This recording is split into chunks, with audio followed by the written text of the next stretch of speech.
In Lois Lowry's The Giver, Chapter 9 is where the world as Jonas knows it just completely cracks open. So he's just been given this huge honor, right? He's the new receiver of memory. But instead of a party, he gets this list of rules, and one of them is about to unravel his entire reality. Let's dive into how it all goes down. And you know what? The change is instant. The moment the ceremony ends, this feeling of apartness just washes over him. It's not just in his head. It's like the air around him is different. The incredible honor he just received has become a wall, setting him apart from literally everyone he's ever known. So, this new loneliness, how does it actually play out? Well, it's not some big dramatic scene. It's way more subtle. It's in a bunch of small, really unsettling moments that start to rewire his entire social life. And you can just feel it building. I mean, people literally step aside to let him pass. He starts hearing these whispers he can't quite make out. Even his best friend Asher, the goofy, fun-loving one, hesitates for just a second, and that hesitation says everything. Then he gets home, and his parents aren't just proud. There's this new, heavy seriousness in their eyes. His whole world is already tilting on its axis.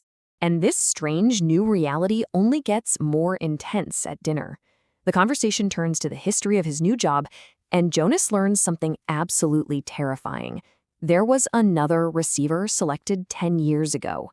And her story is basically a ghost story that haunts the whole community. Now, to get how serious this is, you gotta understand what not to be spoken means. In this super orderly, precise community, having your name erased from history is the absolute worst punishment. It means you failed so badly that they have to pretend you never existed. And Jonas finds out that's exactly what happened to the last person who had his job. And this is what's so chilling. His parents, who are supposed to have all the answers, just give him this empty response. They just don't know. She was there, and then she wasn't. This isn't just some old tale. It's a very real, very direct warning to Jonas about how high the stakes really are. Okay, so that feeling of dread, it just keeps building.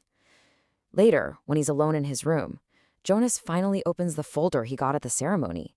He's probably expecting this big stack of papers like his friends got, but what he finds is something else entirely. The difference here is just so stark, isn't it? His friends get these thick binders full of comforting rules and structure. Jonas gets one single sheet of paper. It's such a powerful visual. It basically screams, you are on your own, kid. His path isn't just different, it's profoundly lonely. And the rules on that single sheet? They're world breakers.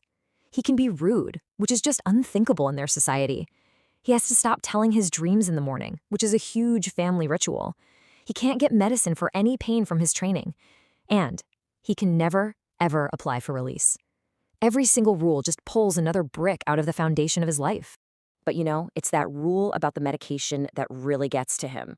His mind just snaps right back to what the chief elder said at the ceremony, her warning about indescribable pain. And now, this rule basically confirms it.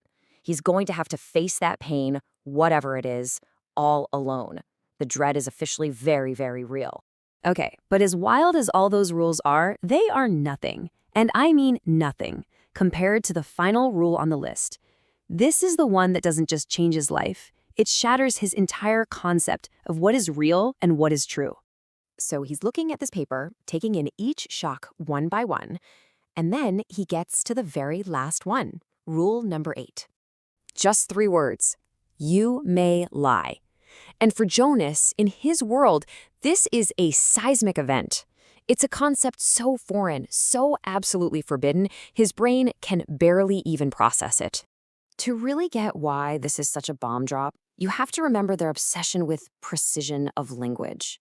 I mean, these kids are trained from birth that you have to be 100% literally true all the time.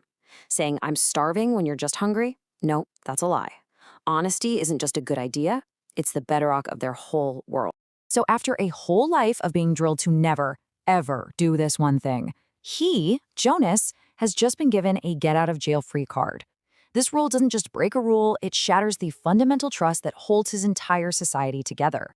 And that one little rule immediately sets off a chain reaction in his mind.